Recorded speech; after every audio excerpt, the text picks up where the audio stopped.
de memoria, de denuncia e de compromiso. Unha xornada para lembrar a todas as mulleres asasinadas a mans da violencia machista, para acompañar as sobrevivintes e as súas familias. É un día de determinación colectiva para renovar o compromiso do noso país cunha vida libre de violencia para todas as mulleres e as nenas. A violencia de xénero é a expresión máis extrema dunha desigualdade histórica. É unha violación dos dereitos humanos, un ataque directo aos valores democráticos e á dignidade das mulleres. Trátase dunha violencia estrutural dirixida cara ás mulleres polo mero feito de selo. E combatelo non é só unha responsabilidade política, senón un imperativo ético. Este ano conmemoramos un gran fito, a renovación do Pacto de Estado contra a Violencia de Xénero, aprobado o pasado mes de febreiro no Congreso dos Deputados, co respaldo maioritario dos grupos parlamentarios. Este novo acordo amplía o número de medidas de 290 a 462, incorporando novas formas de violencia como a violencia económica, a violencia digital ou a violencia vicaria, cunha dotación orzamentaria reforzada de 1.500 millóns de euros para os próximos 5 anos. Na actualidade, máis de 1.400 menores están en risco segundo Biogen.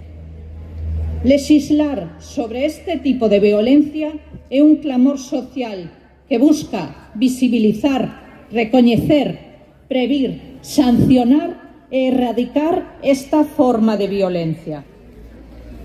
É de vital importancia continuar traballando para que, de forma urxente, se aprobe a Lei de Violencia Vicaria.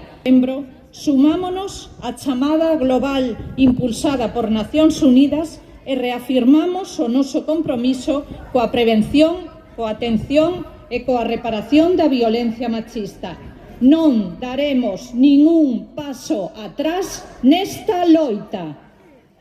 Poderes en protección policial, que son os casos activos con nivel de risco apreciado a 31 de outubro deste mesmo ano, é de 58.408 mulleres. Estes datos non poden nin deben deixarnos impasibles. Nin este acto é un acto baleiro ou banal. O negacionismo da violencia machista é en sí unha forma de violencia machista e na nosa man, na de todos e todas, está denunciar a esa parte da sociedade que aínda nega a violencia de xénero. Non podemos branquexar ni un día máis esta mensaxe. Hoxe, neste acto, ratificamos o compromiso deste Concello coa loita contra a violencia de xénero en todas as súas expresións e así seguiremos educando e creando conciencia na nosa veciñanza nesta loita. Ninguén debe mirar cara ao outro lado. Todos e todas somos necesarios e necesarias. Seguiremos desenvolvendo as iniciativas de sensibilización e educación en igualdade e nas iniciativas de prevención da violencia, poñendo unha especial atención na infancia, na adolescencia e na mocidade. Comprometémonos a implementar dentro das nosas competencias todas as accións contempladas no Pacto de Estado contra a violencia de xénero. Comprometémonos a seguir colaborando co tecido asociativo que traballa pola igualdade e a loita contra a violencia de xénero.